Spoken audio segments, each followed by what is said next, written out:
Euroopa Komisjon tuli välja selle nädala lõpul oma kevadise prognoosiga majanduskasvust ja Euroopa majanduse üldisest arengust.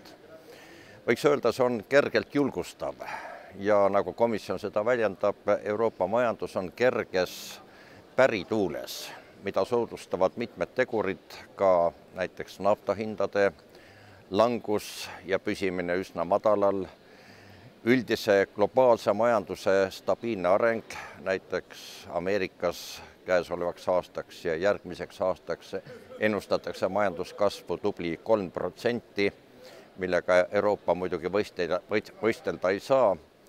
Ja peale selle on Euroopas endas toimimas teatud positiivsed tendentsid nagu struktuurreformide tulemus, need on küll pooleli enamikus riikides, aga mingi mõju on siiski olemas, ja Junckeri investeerimispakett, mis ka pole veel teostunud, aga millel on kahtlemata oma toestav mõju majanduse arengule.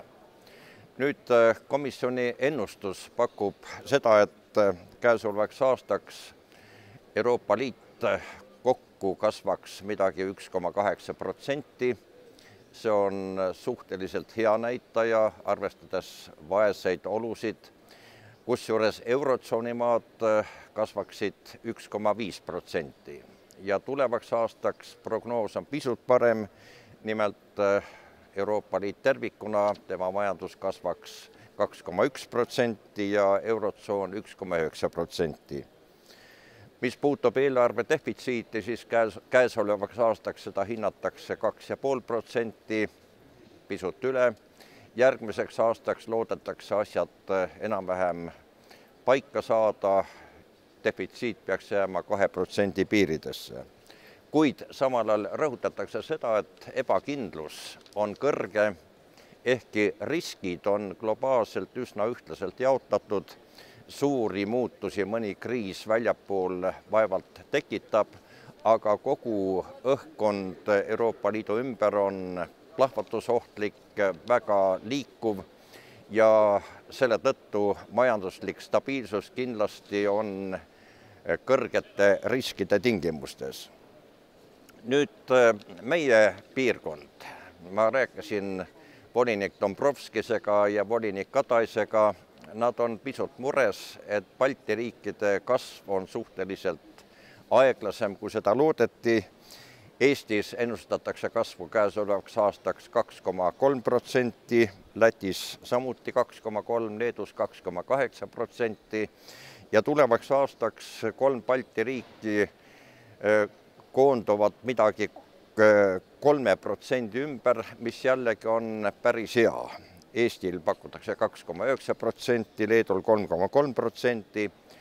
Mis meid ohustab, on praegu Soome kehv majanduslik olukord. Käesolevaks aastaks ennustatakse vaevalt pisut üle 0% kasvu, 0,3%, tulevaks aastaks ehk 1%.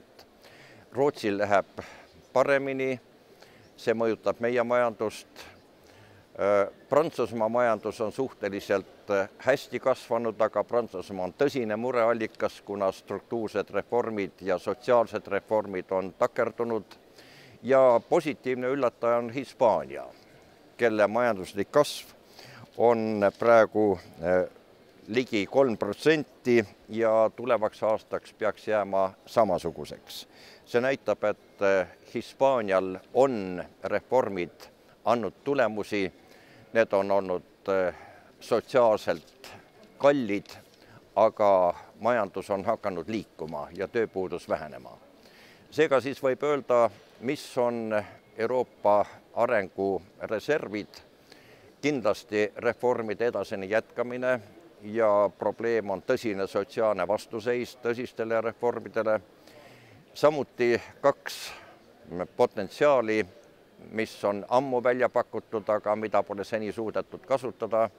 See on Atlandi-ülene vabakaubandusleping, annaks kindlasti 0,5% või terve protsendi võib-olla majanduskasvu mõlemal pool.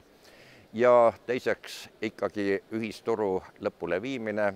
Ma pean silmas eriti digitaalset turgu, mille arengut käesoleval nädalal tutvustas Strasbourgis ka volinik Ansip.